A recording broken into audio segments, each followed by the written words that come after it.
Welcome to the Creative Play and Podcast Network. Join us as we share our favorite RPGs, one-shot games, tabletop games, reviews, and convention panels. Sit back and enjoy the show.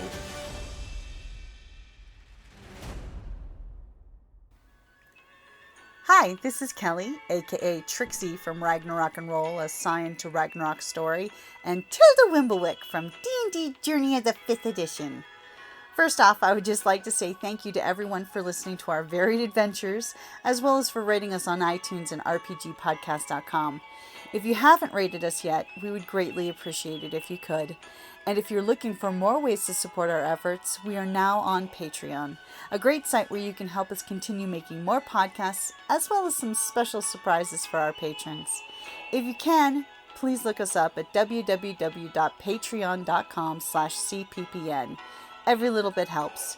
And again, thank you for listening. Hey guys, Jim here, And Kelly? and welcome to the last few days of RPGaDay 2023. It has been a great, wild, rambunctious roll for all the things that we love about RPGs and all the great little prompts. Now today, I'm afraid to tell you what today's prompt is, Kelly. Don't be scared. Because today's prompt for the 28th of August is Scariest Game You've Played. Well, I have an idea for mine. You have an idea for yours. Okay, what you got? Apocalypse. The zombie. Oh, Apocalypse. Zombie World by Magpie Games. Yeah.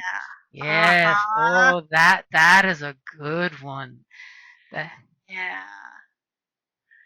I mean, it can get dark. Oh yeah, it goes to the scary place, all right. I mean, It can take you to a scary place. Mm-hmm. Oh my goodness. mean, after we played that beta test of the game at RingCon that one years ago, I totally backed the Kickstarter, and then we got to play it in the last RingCon. Ooh, yeah, it takes you to a scary place. I mean, look at when we gamed, the two guys to my right who were plotting my death at every turn. I know. And my character's oblivious to it, so I'm just going along with them. Jeez, it was like, I mean, I went total Negan, man. We never did know what kind of meat you were serving everybody as the butcher.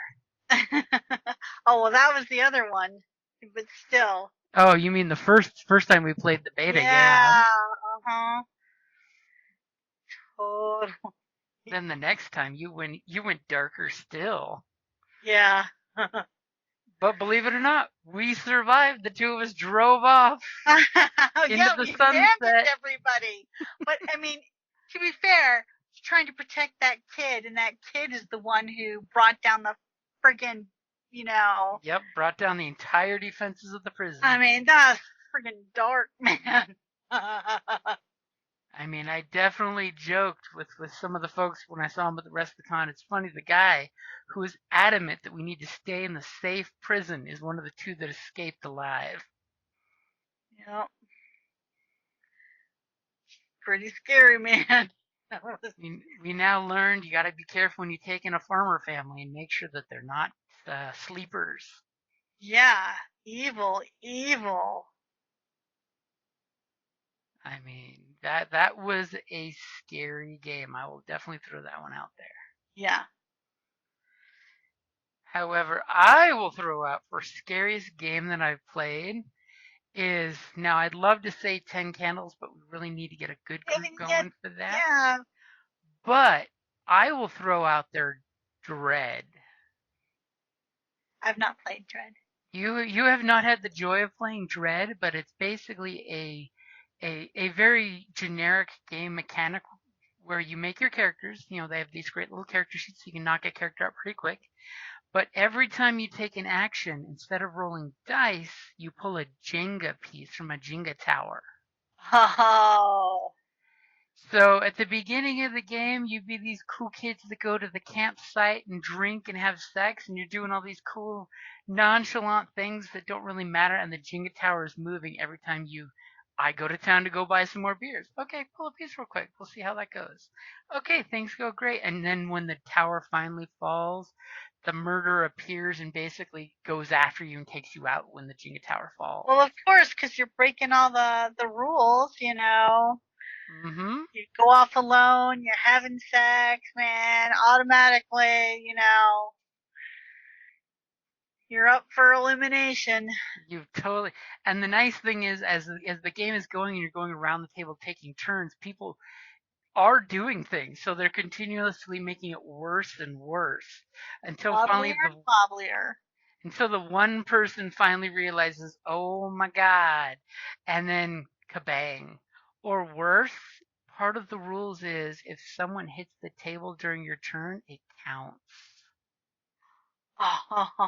So it becomes super dangerous where everyone's like standing, hovering over the table, making sure not to touch it at all during their turn or anybody else's, hopefully. I can just see adding alcohol to this game and see how quickly everybody dies. But and the beauty of it is if you die, usually the GM will like totally keep you in game in some way. Like there is a rule that if you die first, you can become the murderer. So regardless of what the story is, because it starts out with the players have created their characters and they share their characters and they as a group come up with the where we're going and what we're doing, and the GM is the one who keeps the killer kind of secret until the first reveal, and then you get the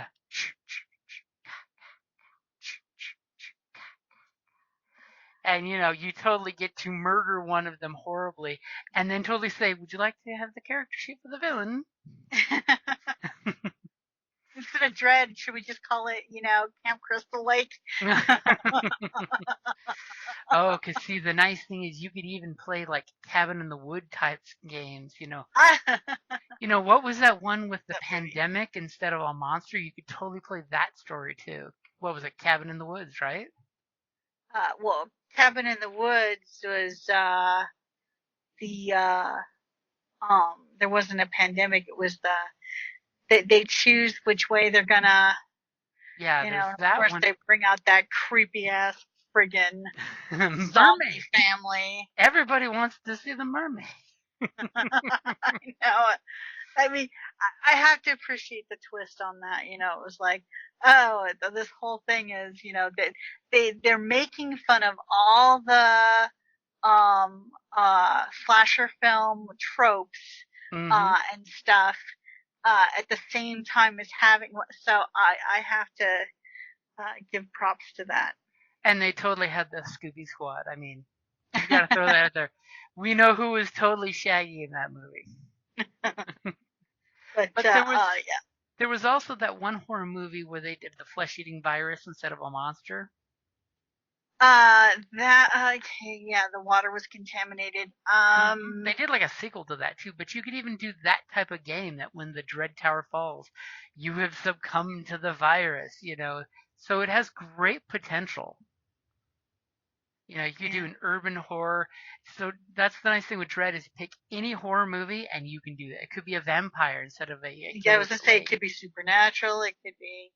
Could be some kind of dream monster that attacks you in your dreams to embrace our classic 80s horror tropes. You know, I've never actually seen uh, any of the Freddy Krueger ones. You have not seen I've never seen Nightmare on Elm Johnny Street. Depp Any of them. in Friday the 13th? I haven't seen any of the Freddy Krueger films. Oh, the Nightmare on Elm Street ones. Well, Yeah, he was in Nightmare on Elm Street as one of the kids. Yeah. We have to fix that someday. Oh, it's raining. Yes, it is.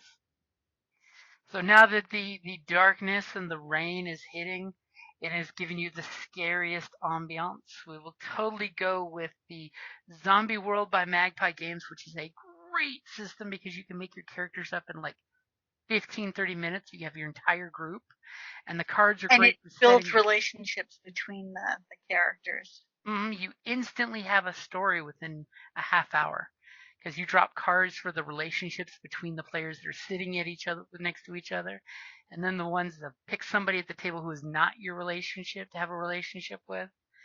And sometimes they are antagonistic, sometimes they are allies. Sometimes it's those two dudes just trying to murder me at every step.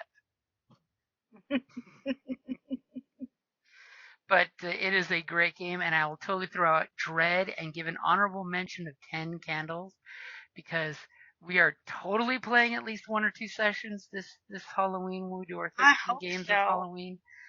I mean, we may not be able to do it in the dark with some of our compatriots who can't do bright lights and dark settings, but for health reasons. But we will find some way of doing this to make it the fun ambiance. You will.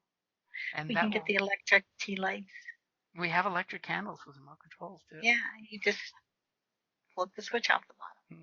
And if you ever get a chance to check out 10 Candles, totally check it out. It is a genre-free horror game that has this great survival and a seance feel to it because you're actually burning your character's traits as you use them. It's great. Totally check out 10 Candles. It's world building of, the group world builds it too. And the end of each round, and we are still alive. Well, most until the last round. Spoiler on 10 Candles, you die in the end regardless. So it's a great game for character play. You're getting out alive. Because everyone dies in the end. So we'll say that's a great place to wrap up August the 28th, scariest game that we've played. Alrighty, guys. Thank you for listening. Bye. Thank you for listening to the Creative Playing Podcast Network.